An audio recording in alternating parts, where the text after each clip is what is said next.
কি কৈছে px is equal to x cube plus 4x square minus 3x plus 2 বহুপদ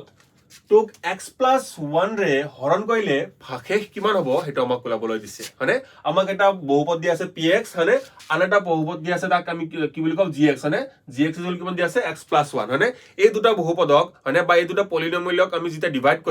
কৰিলে আমাৰ ৰিমাইন্ডাৰ কিমান হ'ব হেতু আমাক উলিয়াবলৈ দিছে হয়নে সব এনেকা ধৰণৰ কোৱেশ্চন যদি আপুনি ডিভাইড কৰিব যায় ডিভাইড কৰিবলৈ কিন্তু আপোনাৰ বহুত সময়ৰ প্ৰয়োজন হ'ব আমাৰ মাৰ্কস থাকিব কেৱল 1 মাৰ্ক এনেকা ধৰণৰ কোৱেশ্চন আপোনাৰ ক'ত দিব এমসিকিউত আহে হয়নে এমসিকিউৰ পৰা লোৱা হৈছে এই কোৱেশ্চনটো এটা সব কেনেকৈ কৰিব হয়নে আমাৰ এটা পদ্ধতি আছে হয়নে কি পদ্ধতি আছে আমি এই gx2 এটো আমি কি বুলি ধৰো আমি এটো কি বুলি ধৰি লও যেতিয়া আমাক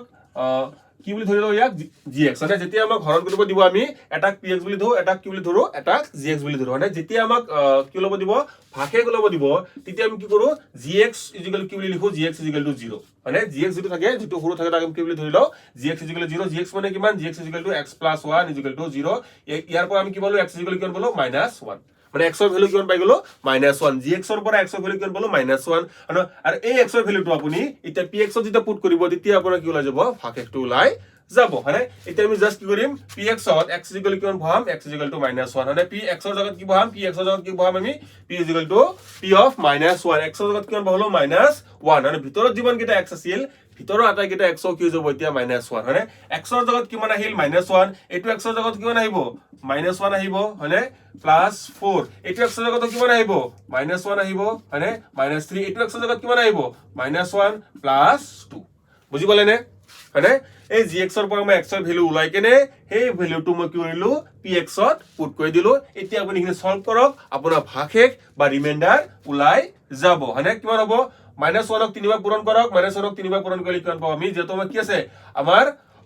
কি আছে পাৱাৰটো কি আছে আমাৰ পাৱাৰটো আমাৰ অড নম্বৰ আছে পাৱাৰটো যেতিয়া আমাৰ অযুগ্ম সংখ্যা থাকে আমাৰ মাইনাসটো থাকি যায় মানে কি হ'ব এটো -1 এটো ক্ষেত্ৰত পাৱাৰটো কিমান আছে ইভেন নম্বৰ পাৱাৰটো যেতিয়া ইভেন নম্বৰ মাইনাসটো আঁতৰি যাব কিমান পাম এখিনি 1 4 * 1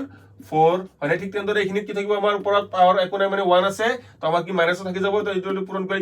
কিমান পাম আমি +3 আৰু +2 হেনে এখিনি প্লাস কৰক -1 + 4 কিমান হল 3 3 + 3 6 6 + 2 কিমান পালো আমি 8 পালো মানে আমাৰ এই কোশ্চেনটোৰ উত্তৰ কিমান আছিল এই কোশ্চেনটোৰ উত্তৰ হ'ব অপচন সি কিমান হ'ব 8 হয়নে ঠিক একেদৰে px টো দিছে এখিনি আৰু gx কি দিছে x - 1 হয়নে যেহেতু আমাক ভাগশেষ ল'ব লাগে হয়নে কি কৰিম আমি gx ৰ জাগাত কি লিখিম 0 x - 1 ইয়াৰ পৰা আমি কিমান পালো x কিমান পালো 1 x ৰ মান কিমান পালো এইটো এই দুটাৰ কাৰণে আমি x ৰ ভ্যালু কিমান পালো x ৰ ভ্যালু পালো আমি 1 হয়নে আৰু এই x ৰ ভ্যালুটো আমি যেতিয়া এটা পুট কৰিম ইয়াৰ পৰা আমাৰ কি ওলাই যাব ৰিমাইন্ডাৰ ওলাই যাব হয়নে x ৰ জাগাত কিমান পুট কৰিম x ৰ জাগাত 1 পুট কৰিম হয়নে 1 কিউব মানে 1 -1 স্কয়াৰ মানে 1 9 * 1 1 ঠিক তেনেদৰে 1 পূৰণ কৰিলে কিমান হ'ব আমাৰ হৈ গল ইয়াৰ পৰা এইটো কি হৈ গল কেনসেল থাকিল কিমান আমাৰ -7 মানে আমাৰ এই কোশ্চেনটোৰ কাৰণে আমাৰ ভাগশেষ কিমান হ'ব -1 এইটো আৰু এইটো যদি gx ৰ এইটো ক্ষেত্ৰত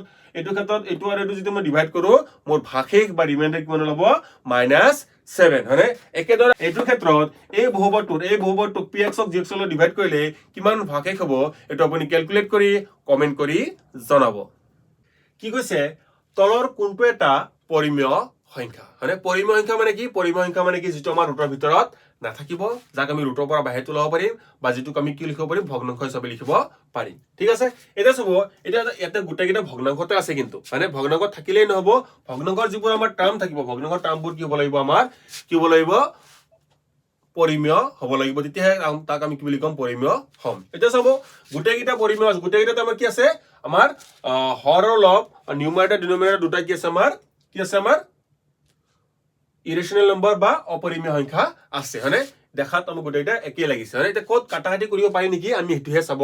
লাগিব নহলে আপুনি এই চাৰিটা অপচনৰ পৰা এটা অপচন আপুনি কি কৰিব নোৱাৰে উত্তৰ দিব নোৱাৰে হয়নে যেটো আমি কাটাকাটি কৰিব পাৰিম তাৰ পৰা আমাৰ কি হ'ব উত্তৰটো ওলাব হয়নে আপুনি চাওক এটোত √2 √3 কিবা কাটাকাটি কৰিব পাৰি নে নাই এখিনি ফিনিশ √2 আৰু পাইটো চাব পাইটো কিন্তু সদায় কি হয় পাইৰ ভ্যালু আমি যদিও লিখো পাই = 22/7 আমি কি লিখো পাই = 22/7 হয় কিন্তু পাইৰ ভ্যালু কিন্তু সদায় কি হয় আমাৰ কি হয় পাইৰ ভ্যালুটো সদায় কি আমাৰ অপৰিমেয় সংখ্যা মানে পাইটো আপোনাক সদায় কি ধৰিব অপৰিমেয় বুলিয়ে ধৰিব যদি অকল পাই দিয়া থাকে মানে এটো কি হ'ব আমাৰ অপৰিমেয় সংখ্যা এটো আমাৰ অপৰিমেয় সংখ্যা এটো নহল হয়নে এটো নহয় ঠিক তেনেদৰে 5 by √5 by √6 কিবা কৰিব পাৰি নে একো কৰিব নোৱাৰি √6 ক থাকি ভাঙিব পাৰি কি লিখিব পাৰি √2 আৰু √3 বুলি লিখিব পাৰো হয়নে কিন্তু অপাৰেটৰৰ লগত একো কাটা কাটি নাযায় একো ৰুট থাকিয়ে যাব আমি জাস্ট এইটো কিবা এটা কৰিব পাৰো নেকি চাও হয়নে কি কৰিব পাৰো চাব কি কৰিব পাৰো এখিনি আমি কি লিখিব পাৰো √9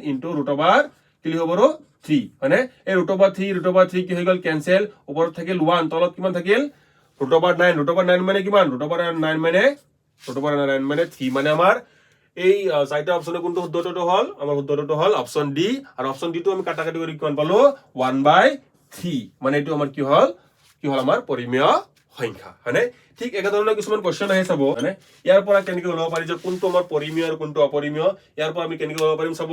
এটা আমাক কিবা কাটাকাটি যাবনে চাবচোন কিবা কাটাকাটি যাবনে √5 আৰু √7 কিবা কাটাকাটি যায় নে √5 আৰু √7 ৰ পৰা আমাৰ একোৱে কাটাকাটি না যায় √5 আৰু √7 ৰ পৰা আমাৰ একো কাটাকাটি না যায় আমাৰ কি হ'ব আমাৰ অপৰিমেয় হৈ থাকিব √17 √68 কাটা যায় জানো না যায় আমি নাজানো হয়নে টেবুল আমি নাজানো যেটো নাজানো এটো ঠিক আছে এটো আমাৰ নহবই হয়নে এটো পৰা চাও ভাঙিব পাৰি ভাঙিলে কিমান হ'ব √6 * √3 হয়নে এটো ক্যান্সেল গল কিন্তু থাকি গল √6 ক আপুনি কেনেকৈ √5 বাহিৰ তুলাব তো এটোক আমি √5 বাহিৰ তুলাব নোৱাৰো হয়নে এটো চলো নহল এটো হ'ব জানো মানে এটো হ'ব মানে আপুনি যদি টেবল জানিলে হয় যদি নিয়তা জানে আপুনি কিন্তু ডাইৰেক্ট ক'ব পাৰিব যে এটো হ'ব কেনেকৈ হ'ব চাব আমি 68 টো কেনেকৈ ভাঙিব পাৰো 68 টো ভাঙিব পাৰো 17 * 4 হয়নে এটো কি হৈ গল কেনসেল ওপৰ থাকিল 1 আৰু √4 মানে কিমান √4 মানে 2 মানে কিমান পালো লিখিত 1/2 মানে আমাৰ এই কোশ্চেনটো যদি এনেকা যদি দিয়া থাকিল হয় আমাৰ উত্তৰটো কিমান হল হয় আমাৰ 1/2 আৰু উত্তৰটো অপশনটো কোনটো শুদ্ধ হল হয় আমাৰ কোনটো শুদ্ধ হল হয় অপশন বি হয়নে কেনেকৈ জানিলো আমি বিশ্বলৈকে নেতা মুখস্থ কৰিছিলো সেইকাৰণে জানো হয়নে ঠিক একা ধৰণৰ এটা কোশ্চেন থাকিব আপোনালোকৰ বাবে 5 কবচোন এই প্ৰশ্নটোত যদি কোন এই অপশন চাৰিটাৰ ভিতৰত কোনটো অপশন আপোনাৰ কি হ'ব পৰিমেয় হ'ব এটা আপুনি ক্যালকুলেট কৰক ক্যালকুলেট কৰি কমেন্ট কৰি জনাব